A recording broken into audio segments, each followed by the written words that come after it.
আপনার বক্তব্যের জবাব বক্তব্য দিয়ে হওয়া উচিত।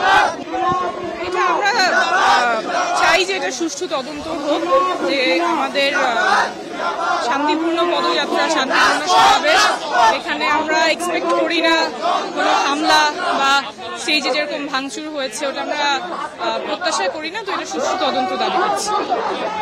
দেখেন, এখানে রাজনৈতিক সংস্কৃতিতে সহাবস্থান এবং বিভিন্ন সমালোচনা মেনে নেওয়ার ক্ষমতা, এটা আমাদের পরিবর্তিত রাজনৈতিক পরিস্থিতিতে খুবই প্রয়োজন। রাজনৈতিক দলগুলোর মধ্যে বিভিন্ন নেতাদের সম্পর্কে আলোচনা সমালোচনা থাকবে, কিন্তু এই আলোচনা সমালোচনাকে হামলা এবং হুমকি এবং আক্রমণ দিয়ে যদি ডিল করার চেষ্টা করা হয়, এইটা অত্যন্ত একটি বর্বর কায়দা হবে। তো সেই জায়গা থেকে বলবো যে একটি প্রতিষ্ঠিত রাজনৈতিক দল হিসেবে তাদের আরো বেশি আত্মবিশ্বাসী হওয়া উচিত ছিল, এবং সেই জায়গা থেকে তারা এই জায়গাটা ফেল করেছেন।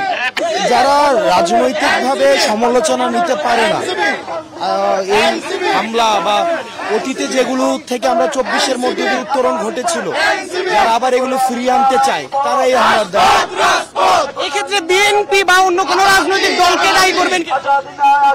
আমাদের এই বিষয়গুলোতে রাজনৈতিক সহনশীলতা অনেক বেশি দরকার। আপনার বক্তব্যের জবাব বক্তব্য দিয়ে হওয়া উচিত। সেটার জন্য আক্রমণ, স্টেজ ভাঙচুর, এটা যারাই করে থাকুক, যে রাজনৈতিক দলই করে থাকুক, সেগুলো আসলে প্রত্যাশিত না। সংস্কার, বিচার এবং সংবিধান, এই তিনটি দাবিতে পুরো বাংলাদেশে ইনশাল্লাহ আমরা যাব। দেখেন, আমরা যখন বাংলাদেশের পলিটিক্সে আসি তখন আমাদের বিরোধী দল থাকতেই পারে বা আমাদের মতবিরোধ বা মতপার্থক্য থাকতেই পারে। সো আমার একটু থাকবে যে নেতা কর্মীদের উদ্দেশ্যে, আপনারা পলিটিক্যাল কথাগুলোকে পলিটিক্যালি উত্তর দিন, তবে হামলা মামলা করে আওয়ামী লীগের মতো করে নয়। এগুলো নতুন ফ্যাসিজমের আভাস দেয় আমাদেরকে।